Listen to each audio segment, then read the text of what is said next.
Welcome to Searching the Supernatural.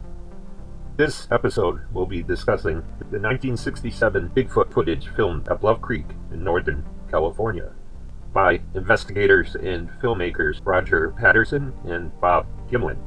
Now, this footage has become extremely famous through the years, with the pose seen with Sasquatch swinging its arms and leaning forward, mimicked in many movies from The Grinch to Signs. So yes, it touches on a very popular nerve, the famous Roger Patterson, Bob Gimlin Bigfoot footage. Now, many maintain that this film footage is a hoax, and many others, including professors such as Dr. Jeff Meldrum, lean towards the idea that the footage is authentic, of an authentic cryptid. He's not committed to that, he leans towards it. Roger Patterson was the ringleader of the footage and the documentary or the pseudo-documentary, I should say, that he wanted to make. A documentary where Bob Gimlin was actually playing a Native American, and he wanted to recreate the story of the miners that were attacked near Mount St. Helens in the famous Ape Canyon incident. So he had a cast assembled to make a pseudo-documentary, meaning a documentary that's recreating reality with reenactment. Bob Gimlin playing a Native American, and other contributors including Bob Hieronymus and his brother, which will be mentioned later on, and other contributors.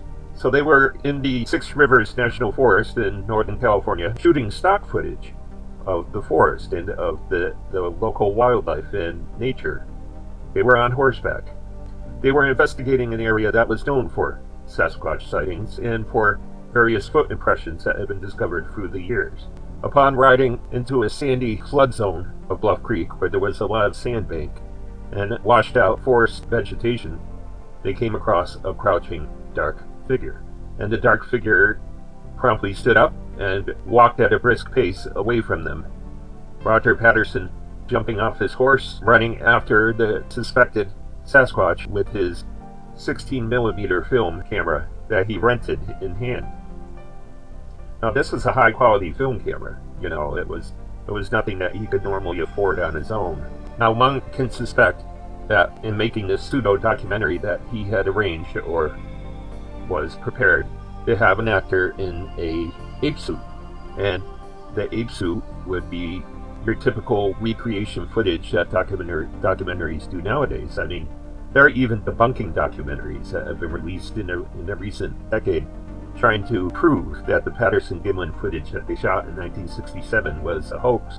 And the few debunking scenes that I have watched feature long yak hair on a costume that looked dry and stringy. There was no musculature to the costumes. Now, Roger Patterson, as mentioned, had a reputation of being somewhat dodgy, and people said that he was not reliable. But Bob Gimlin, on the other hand, had no such reputation. Both Patterson and Gimlin were rodeo riders in their youth, amateur boxers. Neither were known for being particularly wealthy or having unlimited funds to finance a well-made Bigfoot suit. So if they did use a suit for their would-be hoax, one could expect that it wouldn't be very well made. As mentioned before, even the debunkers that have tried to recreate the footage failed to do so, and these debunkers and media outlets have tons of money. Also, in the late 1960s, the Planet of the Apes film franchise starring Charlton Heston was very popular, and those costumes were very, very fake-looking in comparison. In the second Planet of the Apes film, Beneath the Planet of the Apes, there's a sauna scene between a gorilla and an orangutan, and it looks like they're wearing long shag carpeting, basically. There's no musculature, there's no flexing, they're just big shag carpets that seem to dangle on them. Now, there's a pet peeve that I have when people judge evidence in stories and films, items, ethics of a past era through the lens of the modern era. Now, get over yourselves. Not everyone lived in our modern era, are used to our modern lifestyles, have special effects that are seamless and easy and done on computers, and can produce and generate all sorts of amazing visuals and audio. That's not the way it was back then. Now, this is the late 1960s. This is a whole different era, and things were not the same.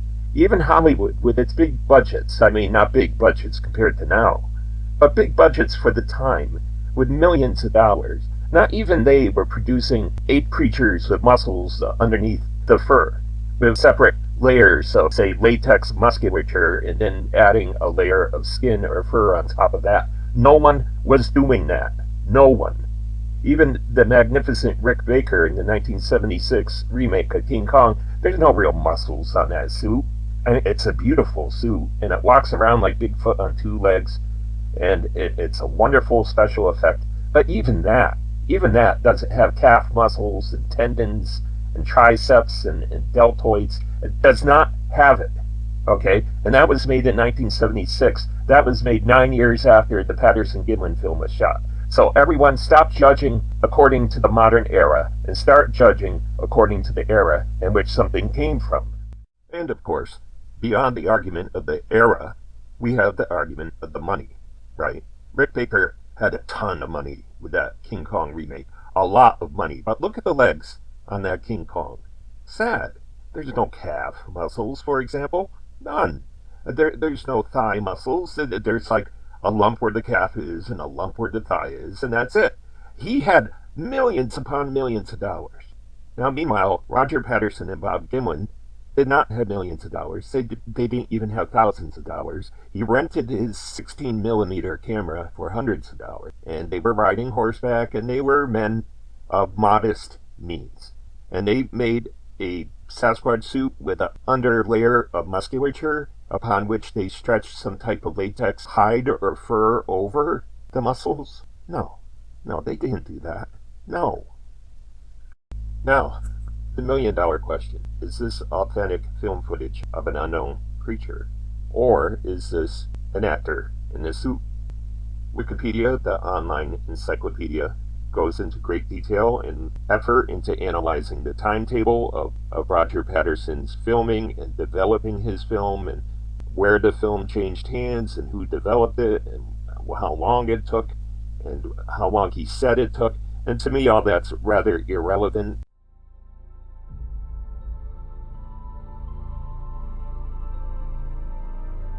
To me, the only thing relevant is what did they film and what can we know about it by studying the imagery. Is this a man in a suit? I don't believe it is. First reason, the state of special effects and costumes were not up to par in 1967. They weren't making layered costumes with full musculature upon which you could stretch a fur covering over the muscles. That wasn't occurring in 1967. Number two, the money issue. Even if they were making costumes with multi-layered details, there's no way Roger Patterson and Bob Gimlin could have afforded such a special effect. The 1968 Planet of the Apes, the 1970 Beneath the Planet of the Apes movies, and the 1976 King Kong movie, none of them had that type of special effect. They had some good effects for the era, but they didn't have musculature underneath skin. It just did not occur with their costumes. Number three, the gait. Now the gait is natural, smooth, and rapid, but yet the foot extends forward with the toes apparently pointed upwards. And then the foot comes off the ground at a 90-degree angle as the other foot takes the weight of the creature. And neither leg ever assume a straight or straightened position. It walks with a bent leg gait. Very unnatural for a human to do. With practice, a human could do it, but it would always be awkward and uncoordinated, and it would never look smooth. And I very much doubt you could do it rapidly. People think Bob Hieronymus, their friend, was the creature because when he walks, he's got those arms swinging back and forth in a similar style to the creature of the film. But the arm swing is no problem. The arm swing is nothing hard to duplicate.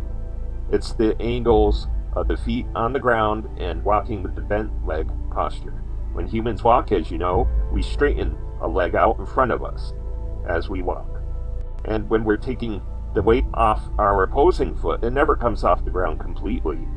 No, we keep the toes and the front of the foot on the ground at all times.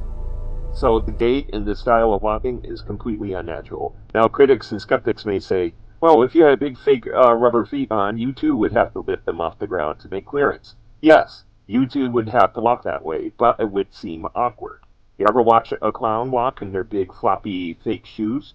It's awkward. It's not smooth. It's not rapid. It's not comfortable. These are the reasons why I believe that Roger Patterson and Bob Gimlin filmed an actual unknown creature on October 20th, 1967. Thank you very much. More to come.